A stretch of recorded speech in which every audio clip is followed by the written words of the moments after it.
have to do your prayers. Yep, what are your prayers? You have to make sure you don't curse, because that affects your prayer. Don't say negative words, then your prayers don't get affected. We ask people not to wear black clothes. Why? Because of the light. We don't want darkness in your life. You want light in your life. And someone was just asking me, why? How come we have to wear black for funerals? Well, we never had to wear black when Jesus Christ, when he died, they were all white. Everybody was dressed in white. Because everybody has to be dressed as an angel. You have to look like an angel, you have to feel like an angel, and you have to act like an angel. And then you will be an angel. So, we don't want you to wear black and act like the devil and be like the devil. We want to make sure that you're always an angel. And that's why I tell people not to wear black clothes. So that attracts more wealth, attracts more happiness in your life, and so on. Now, I don't know if you ever noticed this, but everything comes from a book, isn't it? You ever notice? Everything comes from a book. Whatever the constitution or the laws of the country or the knowledge of the student who's going to study medicine or the knowledge of the engineer who's going to build the property or build the roads, they all have to consult a book. And nobody ever realizes the greatness of a book.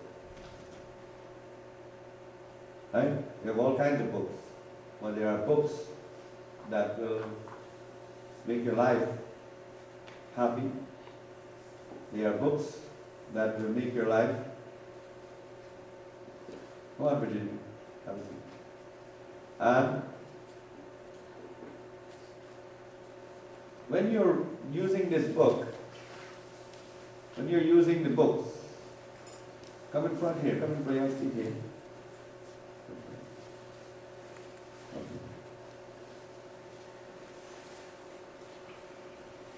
And when you look at the book, for example, it is, do you ever wonder about the author? You know, people read a lot of books, but do they really wonder about the author of the book? Now, the author of that book, when you read that book, automatically becomes your teacher. The author of that book automatically becomes your guru, in a sense. So when you read a book, any book, always give thanks and grace to the author. Because the author has made that great effort to change the world.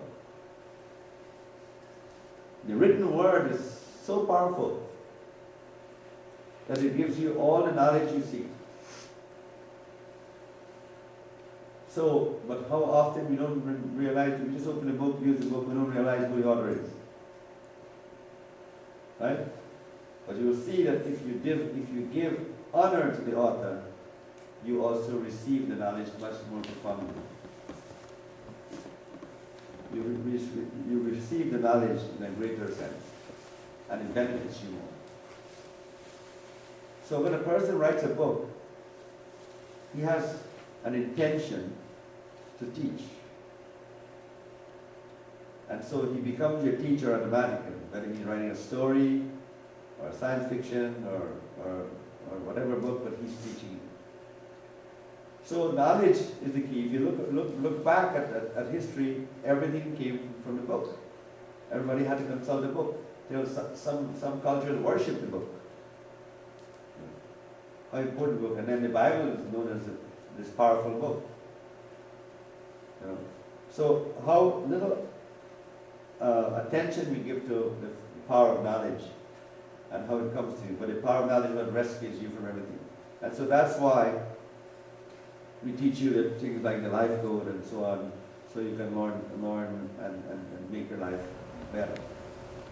The owner of the chocolate company made a wish that he would make a lot of profits. And at the same time, the doctor says, I'm not making any money, so I wish that I would make more money. So So together with the chocolate company, his whole finance changed because people started to eat more chocolate. And then they got diabetes, and the doctors were able to make more money. It's amazing how business is created in this country. Some of the businesses are created by you. Right? What's your name again?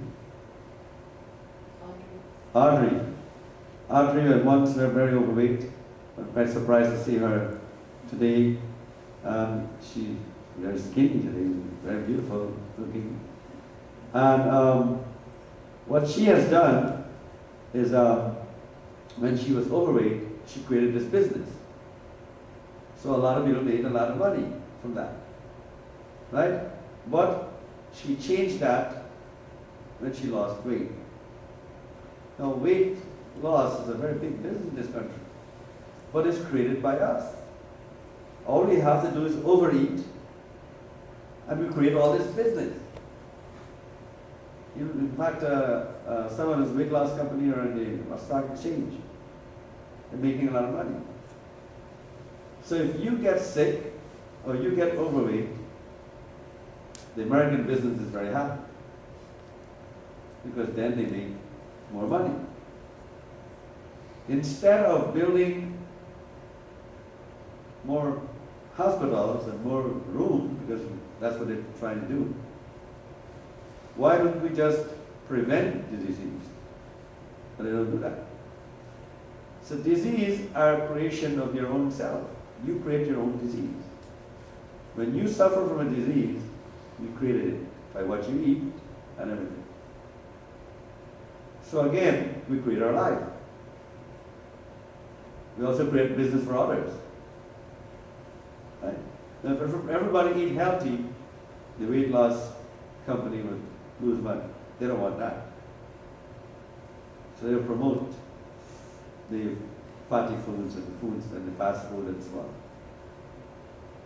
So when you complain of a problem, when you complain of a sickness or illness or a loss or something in your life, you've got a mortgage problem and so on, when you're getting a mortgage, of course you're grabbing it because you know your credit is bad. But you didn't realize that the universe doesn't work that way. So now, everything lashes back at you. Everything comes back to you negatively because you spread this negative energy. So if you want your prayers to come true now, why don't you use the same rule? If you want to get that Mercedes-Benz, why don't you use the same rule? Create now that in your life. Right? Why, if you want to not be sick, create a proper diet in your life. See, we have the power of prayer in our hand. We can change it. We can change our life. You want to get married? Talk about love every day. Spread love. It attracts you more love. Rather than spread anger. If you spread anger, it attracts more anger. If you start cursing people out, it curse you back. So you have to spread love. So that's what we do in Hinduism. And I'll tell you the difference between the Western and the Eastern. Right? In the Western, the guy looks at the girl in a bikini and he falls in love. But because it's all physical, it doesn't last, because as soon as she puts on her clothes, he falls out of love. In the Eastern society, we fall in love with the person in beautiful clothes, beautiful jewelry, beautiful garments, like how Mark looks today. And so we fall in love with that beauty of that person. And when we fall in love with the beauty of that person, that never goes away. That stays in your mind. See? Because it has essence in that attraction. So it's the same thing you should practice. The Western society is more into the illusionary, physical, short-term, sexual love.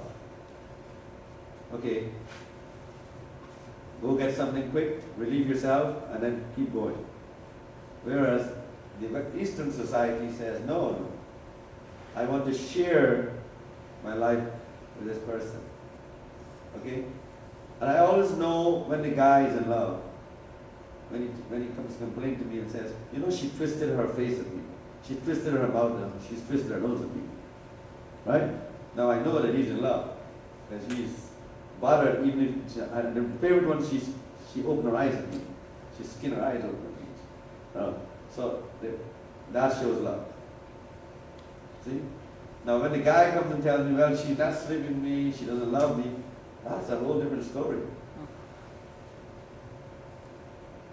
Because now he's talking only the physical, the sexual way of satisfaction. He does not worry about how she feels and how he feels toward her, she feels toward him.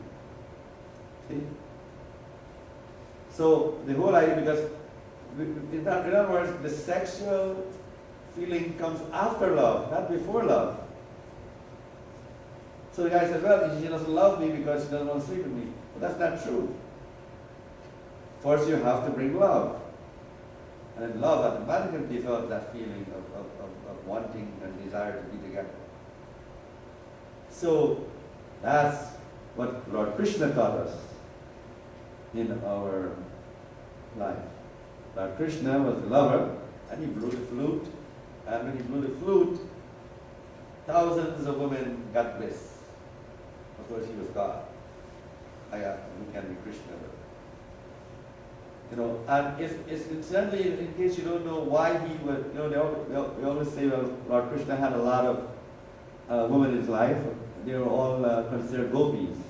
In fact, he had 18,000 gopis, 18,000 women who loved him. But he didn't sleep with all these women. They were in love with him because he was the Lord. He was the most beautiful person in the world at that moment.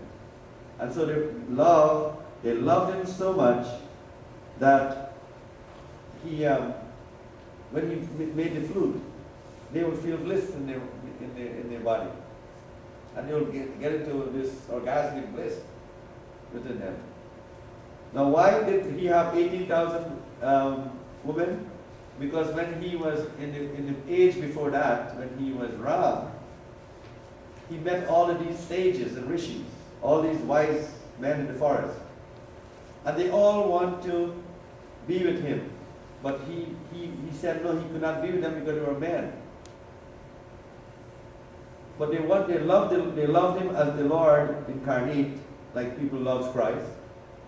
They loved him so much because he's really Vishnu, who came as Ram, and then Vishnu came as Krishna also. But when he came as Ram in the age before that, all these wise men were in love with him. But he told me, he says, I'm not going to be with you now. When I return back on earth, come back as women. And then you all will become my lovers. And that's how the gopis came and the 18,000 lovers came to Lord Krishna. But Lord Krishna was in love with only this one woman. And who was that? Radha. Radha was the Lakshmi. In the form of Lakshmi, she was Radha. And he loved Radha. And so what he would say is that, I don't care where you are, Radha, where in the world you are, where I am in the world, because he used to go to battles and so on. You are my love. Can you say that about the one that you love now? Can you say that I don't care how miserable I am, as long as I have love in my heart, in my mind? Can you say that?